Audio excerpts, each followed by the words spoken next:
morning, everybody. Gonna do a short update on some of the electrical work we've been doing, and also I'm going to show you some of the tools I'm using and why they're important when you're doing a project like this. And it also is applicable to if you're rewiring a car or something like that. You might want to go this route.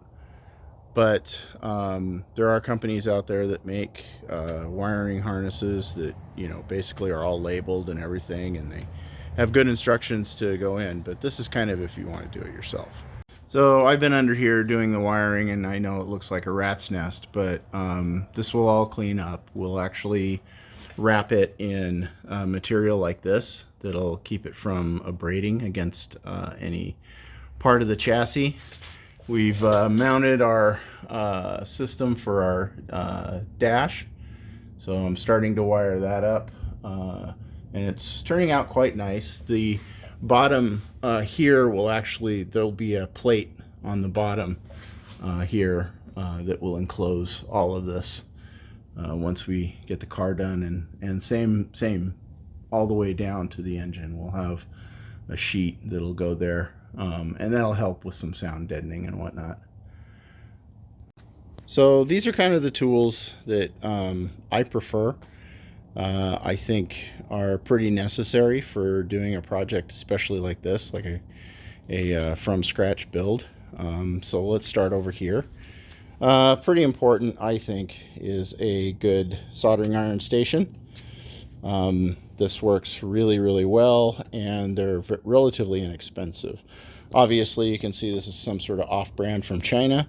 I have no complaints. It's worked great ever since I got it. The other thing you'll need is some sort of solder, rosin core. You can still get lead-based stuff, which is a little bit easier to work with, or you can get stuff that doesn't have any lead in it. So that's kind of your choice on how you want to do that. Obviously, some of the tools you'll need some wire cutters. These are pretty important. So these are wire strippers. So these are really useful to have. And you can see it has gradations on there for the different gauges of wire. So there we go. See that a little bit better. Also some other tools. I like to have a really fine screwdriver for poking at stuff. This is a pin removal tool. Now there's actually kits out there that have a whole bunch of these for all different types of different pins, but you can actually sometimes just use a little makeshift one. This is an old paper clip that I use for some of the Audi pins that I have to take out of some of the stuff that I have. The next thing is heat shrink. They come in these kits. They're like $10 for all of this. I mean, it's definitely worthwhile. They're all pre-cut. Makes your life really easy. And with that, you need some sort of heat gun. A lot of times people use their soldering iron, but I think that's leaves a kind of a crappy heat shrink. But get one of these. They're not that expensive. You could also use a really powerful hair dryer, but it's going to take more time for you to get the stuff heat shrunk properly. The next thing is connectors. So what I like to use is these what they call weather pack connectors. So they have some rubber on them for sealing against the weather, and they click together so that you don't have to worry about them coming apart. They're not cheap, and I usually get a kit like this in this box. This will run probably $100 or so to have a kit like this, but it does come with the tool.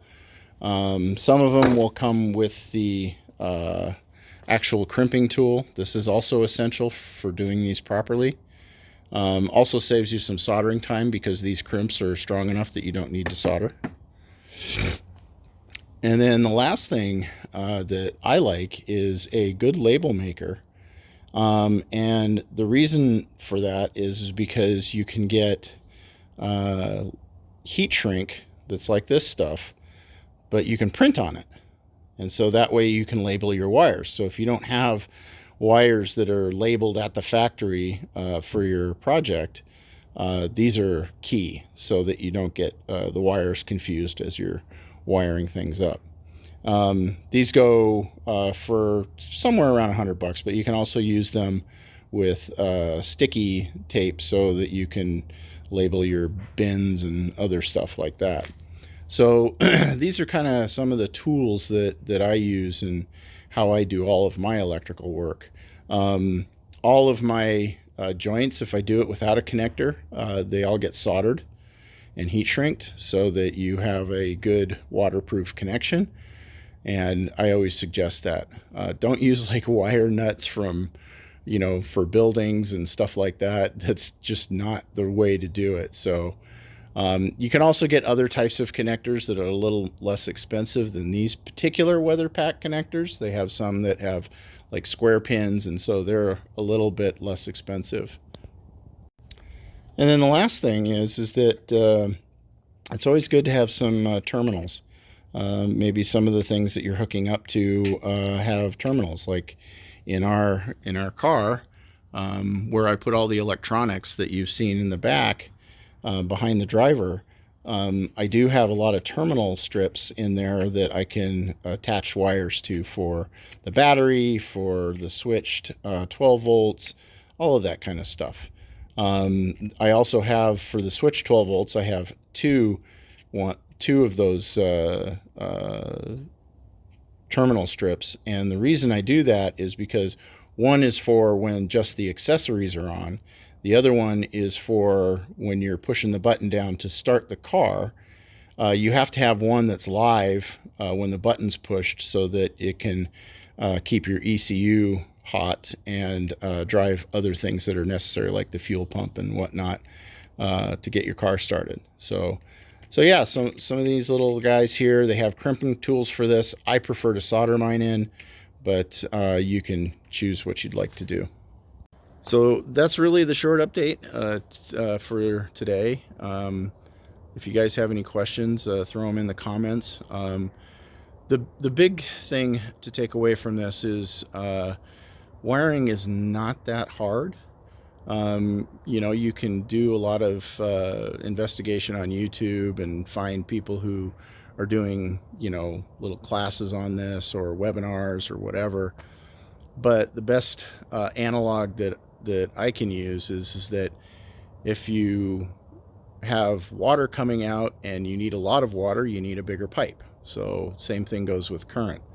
So your wires are actually going to be bigger depending upon how much current you're running.